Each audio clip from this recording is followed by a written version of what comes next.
নমস্কার। আজকে রোদের গরম নেই, আপনাদের যে চিৎকার চেঁচামেচিতে গরমটা বেড়ে গেছে। কি ভালো লাগছে এখানে এই হাসি মুখে দেখে, এত চিৎকার চেঁচামেচি, এত ভালোবাসা পেয়ে সত্যি মনটা ভরে গেল। আর মাত্র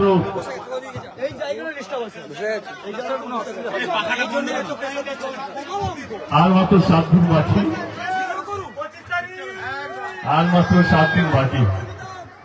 মনে হচ্ছে না এবারে তাড়াতাড়ি নির্বাচনটা শেষ হোক, আর ভালো লাগছে না। রোজ 3 মাস ধরে চলছে, রোজ নিউজ দেখে পাগল হয়ে গেছে, ওকে গাল দিচ্ছে, ওকে দিচ্ছে, ওকে জানে শেষ কর।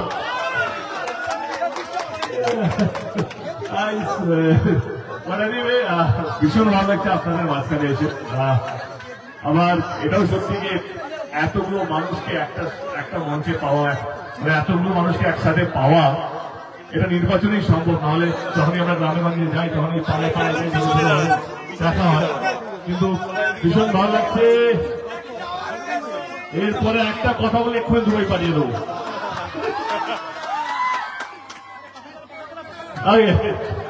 25শে মে নির্বাচন, 25শে মে নির্বাচন। একদম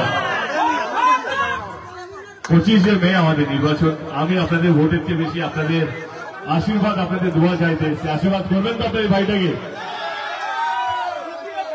আমার ছোটবেলা থেকে বিশ্বাস যে হার জিত লেগে থাকবে, কিন্তু এতগুলো মানুষের আশীর্বাদ যার মাথার উপরে থাকবে সে নির্বাচন তো দূরের কথা, জীবনে কোন লড়াইয়ে হারতে পারবে না যদি আপনারা আমার পাশে থাকেন।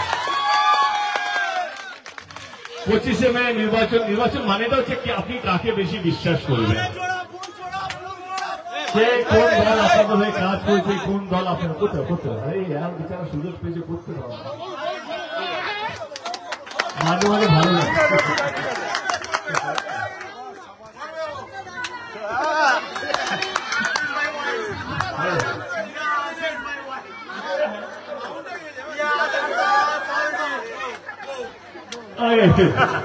পঁচিশ তারিখে নির্বাচন মানেটা আমার কাছে হচ্ছে যে আপনারা কাকে বেশি বিশ্বাস করবেন, যে কথা দিয়ে কথা রাখে না কথা দিয়ে ভোট দিয়ে পালিয়ে যায় সেরকম। কারেন্ট ফ্রেন্ড মারলাম তো কাকে বেশি বিশ্বাস করবেন সেটার জন্যই নির্বাচনটা। আমি আমার দল 13 বছর ধরে রাজ্য সরকারে আছে এবং আমি 10 বছর ধরে আপনাদের আশীর্বাদে সংসদে গেছি। দাদা আমি এটুকু বলবো যে 13 বছরে আমাদের সরকার যা যা প্রতিশ্রুতি দিয়েছে সেগুলো রাখার চেষ্টা করেছে। আমি বেশি দূরে যাব না, 2021 নির্বাচনের কথা বলি। আপনারা সবাই জানেন আমার দলের হয়ে আমাকে সব জায়গায় প্রচারে যেতে হয়। 2021 আগে দিদি আমাদেরকে বলেছিলেন যে আমরা লক্ষ্মীর ভান্ডারের মতন প্রকল্প নিয়ে আসবো, স্বাস্থ্যসাথী কার্ডের মতন প্রকল্প নিয়ে আসবো যদি আপনারা আমাদেরকে ভোট দেন। আপনারা বিশ্বাস করছেন, আপনারা ভোট দিয়েছেন, কিন্তু আমার এখনো মনে আছে তখন বিরোধী দলরা বলেছিল এই লক্ষ্মীর ভান্ডার হচ্ছে ঢপের ভান্ডার, এই লক্ষ্মীর ভান্ডার কোনদিনও সত্যি হবে না, এগুলো শুধু ভোট নেওয়া প্রতিশ্রুতি, ভোট নিয়ে পালিয়ে যাবে, এ আর ফিরে আসবে না, লক্ষ্মীর ভান্ডার কোনদিনও প্রকল্প সত্যি হবে না। কিন্তু আপনারা বিশ্বাস করেছিলেন। প্রথমবার তৃণমূল কংগ্রেস 200টার বেশি আসন পেয়েছিল এবং তৃতীয়বারের শপথ নেওয়ার পর আমাদের নেত্রী, আমাদের মুখ্যমন্ত্রী তৃতীয়বারের শপথ নেওয়ার 6 মাসের মধ্যে লক্ষ্মীর ভান্ডার প্রকল্পটা বাস্তবিক করেছিল। যেই লক্ষ্মীর ভান্ডার 500 টাকা দিয়ে শুরু হয়েছিল, আজকে সেই লক্ষ্মীর ভান্ডার 1000 টাকা এবং 1200 টাকা করে পাওয়া যাচ্ছে। কাকে বেশি বিশ্বাস করবেন, যে কথা দিয়ে কথা রাখে না যে শুধু কথা দেয় কিন্তু কথা রাখে না। আজকে রাজনীতি হচ্ছে ধর্ম নিয়ে রাজনীতি হচ্ছে, কে হিন্দু কে মুসলমান তার জন্য রাজনীতি হচ্ছে। আমি আপনাদেরকে বলে রাখি এই লক্ষ্মীর ভান্ডার প্রকল্পটা শুধুমাত্র হিন্দুদের জন্য নয়, সমস্ত ধর্মের জন্য। সে হিন্দু হতে পারে, মুসলমান হতে পারে, শিখ হতে পারে, যে কোনো ধর্ম হতে পারে। কি হচ্ছে বসে তো এটা কোনো হিন্দু মুসলিমের জন্য প্রকল্প না, এটা প্রত্যেকটা বাংলার মহিলাদের জন্য প্রকল্প। হিন্দু মুসলিমদের দূরের কথা, ছেড়ে দিন, এটা ভুলে যান, গুলি মারুন এটাকে।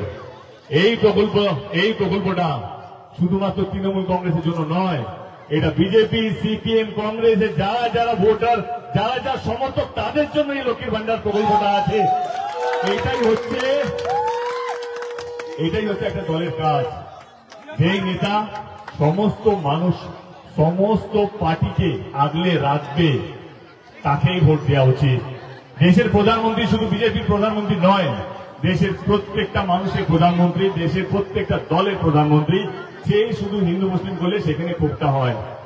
রাজ্যের মুখ্যমন্ত্রী শুধু তৃণমূল কংগ্রেসের মুখ্যমন্ত্রী নয়, বাংলার প্রত্যেকটা মানুষের মুখ্যমন্ত্রী। তা ওনার দায়িত্ব সমস্ত মানুষকে আগলে রাখা।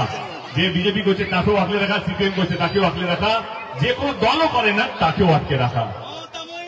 কিন্তু এটাই বলবো যে আজকে রাজনীতি মানে ভোট, ভোট মানে রাজনীতি। মানুষকে নিয়ে কম লোকে ভাবে। আমার দল গত 13 বছর ধরে মানুষকে আগলে রেখেছে। রইল আমার কথা, আমি 2014 থেকে কথা দিয়েছিলাম যে ঘাটাল মাস্টার প্ল্যান নিয়ে আমি লড়বো। আপনারা দেখেছেন আমার সংসদে প্রথম দিন হোক বা শেষ দিন আমি ঘাটাল মাস্টার প্ল্যান নিয়ে বলেছিলাম। শেষ দিনে বলেইছিলাম যে আমি হয়তো রাজনীতি আর করবো না, আমি থাকি বা না থাকি, ঘাটাল মাস্টার প্ল্যানটা যেন সামনের বছরে হয়। এটা কোনো তৃণমূল কংগ্রেস, বিজেপি, সিপিএম বা কংগ্রেসের লড়াই নয়। ঘাটাল মাস্টার প্ল্যানটা হচ্ছে ঘাটাল লোকসভা কেন্দ্রের মানুষের বাঁচা এবং মরে যাওয়ার লড়াই। যখন বন্যা হয়, মাসের পর মাস ঘর যখন জলের তলায় ডুবে থাকে, তাদের বেঁচে থাকা লড়াই হচ্ছে ঘাটাল মাস্টার প্ল্যান। তারা কথা রাখেনি। দিদি আমাকে বললো তোমাকে রাজনীতি ছাড়তে দেওয়া হবে না, কি চাও? আলো ঘাটাল মাস্টার প্ল্যান যদি আপনি দেন তাহলে আমি আবার দাঁড়াতে পারি। আমি এটুকু বলবো যে ঘাটাল মাস্টার প্ল্যান দিদি করছেন, আমাদের রাজ্য সরকার করছেন, এবং আমি যে কথাগুলো দিয়েছিলাম সেই কথাগুলো রেখেছি।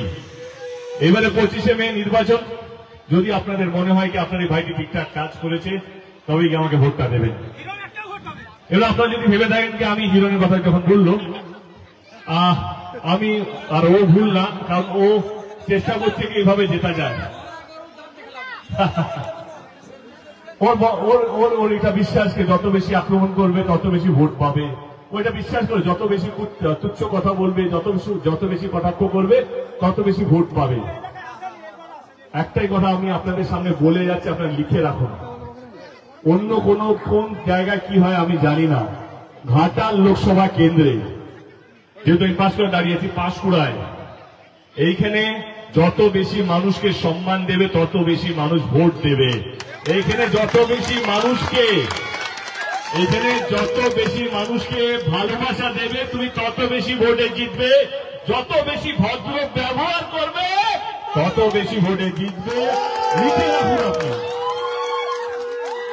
এবং তিনি বুঝবেন 4 জুনে কি ভুল টাইমাই করেছেন উনি।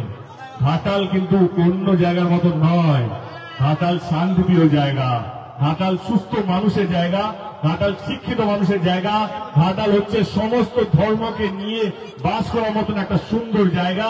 এইখানে ওই রাজনীতি চলবে না যে রাজনীতি নিয়ে সারা দেশ চলছে। এখানে একটাই রাজনীতি চলবে, সেটা হচ্ছে যে মানুষের কাজ করবে, মানুষ তাকে ভোট দেবে, যে মানুষকে ভালোবাসা দেবে, মানুষ তাকে ভোট দেবে, যে মানুষকে সম্মান করবে, সেই মানুষকে ভোট দেবে, যে সমস্ত ধর্মকে মানবে, সমস্ত ধর্মকে সম্মান দেবে, সেই প্রার্থীটাই জিতবে। অনেকটাই ধন্যবাদ। অনেকক্ষণ ধরে আপনারা অনেক সব সময় দিয়েছেন আমাকে, খুব ভালো লাগলো আপনাদের কাছে এসে। দেখা হবে। যদি আপনাদের মনে হয় আপনার এই ভাইটি ঠিকঠাক কাজ করেছে, তাহলে 25শে মে ইভিএম মেশিনে 1 নম্বর বোতাম টিপে আপনার এই ভাইকে বিপুল ভোটে জয়যুক্ত করবেন। দেখা হবে খুব শীঘ্রই। ভালো থাকবেন সকলে। আবার একবার অনেকক্ষণ অসংখ্য ধন্যবাদ, দেরি হয়ে যাওয়ার জন্য ক্ষমা চেয়ে নিচ্ছি। ভালো থাকবেন সকলে, দেখা হবে।